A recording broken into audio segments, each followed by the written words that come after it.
কুমারগ্রামের party অফিসে বেনজির ঘটনা। পদ চলে যাওয়ায় অভিমান ঝরে ঝরে পড়ছে একেবারে। ব্লক সভাপতি তিনি প্রাক্তন হয়ে গেছেন, তাই ওই পার্টি অফিস থেকে যত রকমের ফার্নিচার ছিল, চেয়ার, টেবিল, আলমারি সব নিয়ে চলে গেলেন। তার দাবি এগুলো তার পয়সাতেই নাকি কিনে সাজানো হয়েছিল, আর তারপরে এর জেরে অন্য গোষ্ঠী যারা, তারা আবার তার বেরোনোর পর ওই পার্টি অফিসের শুদ্ধিকরণ করলেন। ওটা আর একটু বোঝা যাচ্ছে না, করো।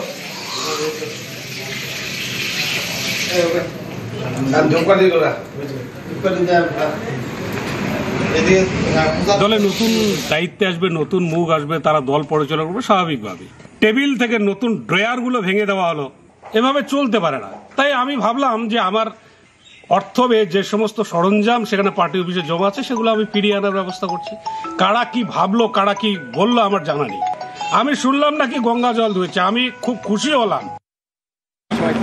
কোনো বিষয় নাই, যার জিনিস উনি নিয়ে গেছে, নিজের জিনিসটা নিয়ে গেছে। কিন্তু পার্টি অফিস একদম ফাঁকা হয়ে গেল, আপনারাই তো বুঝবেন কোথায়। আমাদের চেয়ার আছে, চেয়ার আনতে কোনো সমস্যা নেই। আবার নতুন করে কিনবেন, এরকম কোনো বিষয় নেই, এরকম কোনো বিষয় নেই। যার জিনিস ছিল সে নিয়ে গেছে, আমাদের চেয়ার আছে।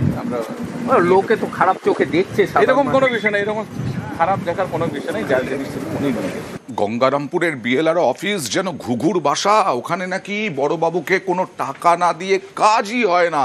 এই রকম ভাবেই ঘুষ নিতে গিয়ে ধরা পড়ে গেলেন বড়বাবু, ভাইরাল।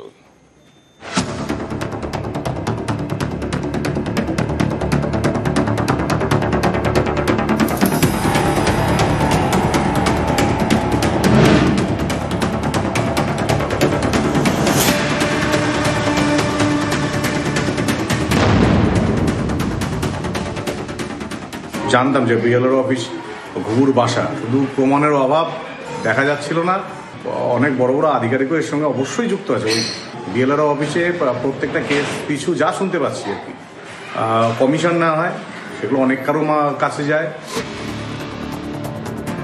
দক্ষিণ দিনাজপুরের গঙ্গারামপুর, এখানকার বিএলআরও অফিসে ঘুষ না দিলে নাকি কোনো কাজই হয় না, অভিযোগ স্থানীয়দের। এরই মাঝে একটি ভিডিও ভাইরাল, সেখানে সরকারি অফিসারকে ঘুষ নিতে দেখা যাচ্ছে বলে দাবি।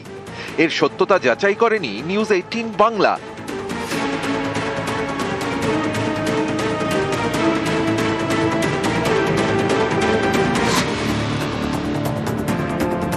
অভিযোগ, এভাবেই নাকি দক্ষিণ দিনাজপুরের গঙ্গারামপুরের বিএলআরও অফিসে কাজ হয়।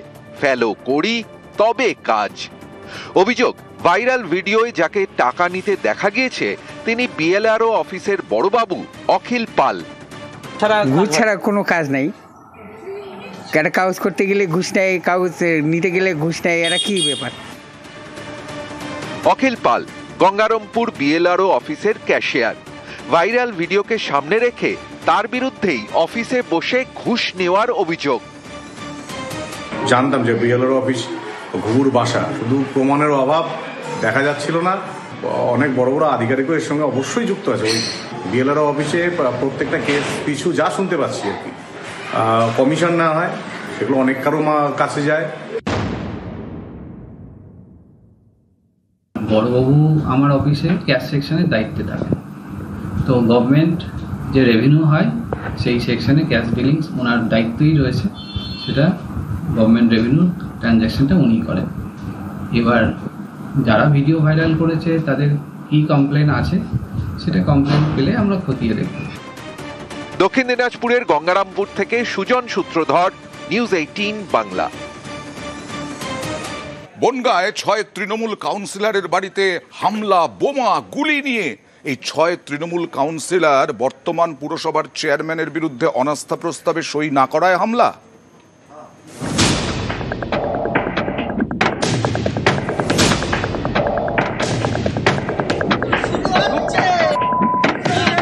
বুধবার রাতে বনগাঁয় পরপর 6 তৃণমূল কাউন্সিলরের বাড়িতে হামলা, এলোপাথারি ইট ভাঙচুর, বোমা মারা এবং গুলি চালানোর অভিযোগ।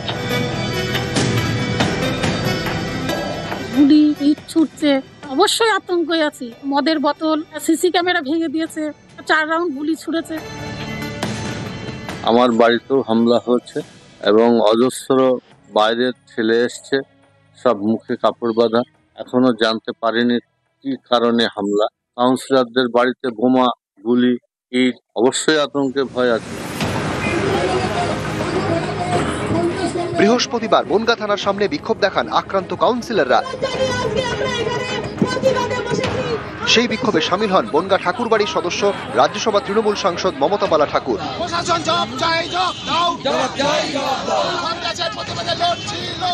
এই হামলাকে সাধারণ দুষ্কৃতী হামলা হিসেবে দেখতে নারাজ আক্রান্ত তৃণমূল কাউন্সিলররা। তাঁদের বক্তব্য, বুধবার বনগাঁর পুরপ্রধান গোপাল শেঠের বিরুদ্ধে অনাস্থা প্রস্তাব আনা হয়। যে 6 জন কাউন্সিলর সেই প্রস্তাবে সই করেননি তাঁদের বাড়িতেই হামলা চালানো হয়েছে। আমাদের জেলার সভাপতি জেলা পার্টি অফিসে ডেকেছিলেন, যখন কিনা একটা আমাদের কাগজ ধরিয়ে দিল, লেখা ছিল যে পৌর প্রধানের বিরুদ্ধে অনাস্থা। অনেকে সই করেছিল এবং আমরা 6 জন কাউন্সিলর আমরা অনাস্থার বিরুদ্ধে সই করিনি। যখন রাত 12টা, 12:30 বাজে, জানি না কারা মোটরসাইকেল করে চড়ে এসে 10 থেকে 12 রাউন্ড গুলি চালিয়েছিল। আমার ছেলে যে ঘরে থাকে সেই কাঁচ ফুটো হয়ে এবং দরজাটা ছিদ্র হয়ে গেছে।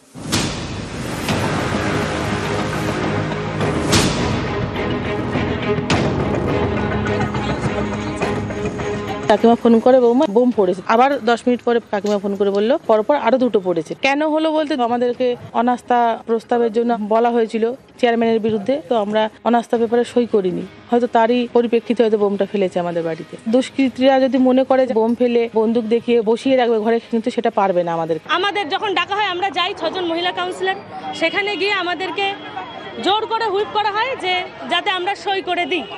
আমরা সই করতে রাজি না হয় আমরা সেখান থেকে বেরিয়ে আসি। বেরিয়ে আসার আগেই আমাদেরকে হুমকি দেওয়া হয়, বাড়িতে গিয়ে 6 রাউন্ড গুলি চালায়, অকথ্য ভাষায় গালিগালাজ করে এবং ভাঙচুরও করেন।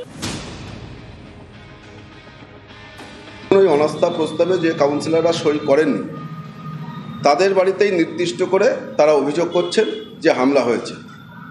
এটা আমাদের মনে হয়েছে যে এর মধ্যে কোনো কিন্তু আছে, যে যারা ঘটনা ঘটিয়েছে তারা নয়, এর নেপথ্যে যারা আছে তাদেরকেও চিহ্নিত করতে হবে। কারণ আমাদের মনে হয়েছে যে এটা সম্পূর্ণ তৈরি করা একটা ঘটনা। প্রশাসনিক আইনের পথে যে ব্যবস্থা নেওয়া সেটাই নয়।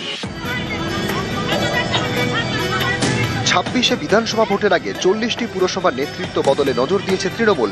একাধিক পুরসভার চেয়ারম্যান এবং ভাইস চেয়ারম্যান বদলও করা হয়েছে। 8ই নভেম্বর তৃণমূলের বনগাঁর জেলা সভাপতি বিশ্বজিৎ দাস সাংবাদিক বৈঠক করে গোপাল শেঠকে 15ই নভেম্বর পর্যন্ত সময় দেন। তার মধ্যে পুরপ্রধান পদ ছেড়ে দিতে বলা হয় গোপাল শেঠকে। 14ই নভেম্বর 21 নম্বর ওয়ার্ডের কাউন্সিলরকে অস্থায়ী দায়িত্ব দিয়ে গোপাল শেঠ জানান তিনি অসুস্থ। তারপর থেকে হাসপাতালে ভর্তি গোপাল শেঠ। বুধবার বনগাঁ পুরসভার 22 জন কাউন্সিলরের মধ্যে 15 জনকে নিয়ে বৈঠক করেন বিশ্বজিৎ দাস। গোপাল শেঠের বিরুদ্ধে অনাস্থা প্রস্তাবে তাদের সই করতে বলা হয়। 6 কাউন্সিলর সই না করে বৈঠক থেকে বেরিয়ে যান। বাকি 9 কাউন্সিলরের সই নিয়েই অনাস্থা প্রস্তাব পেশ হয়। যে 6 কাউন্সিলর পুরপ্রধানের বিরুদ্ধে আনা অনাস্থায় সই দেননি, বুধবার রাতে তাঁদের বাড়িতেই হামলা। বনগাঁ থেকে অনিরুদ্ধ কীর্তনিয়া, নিউজ 18 বাংলা।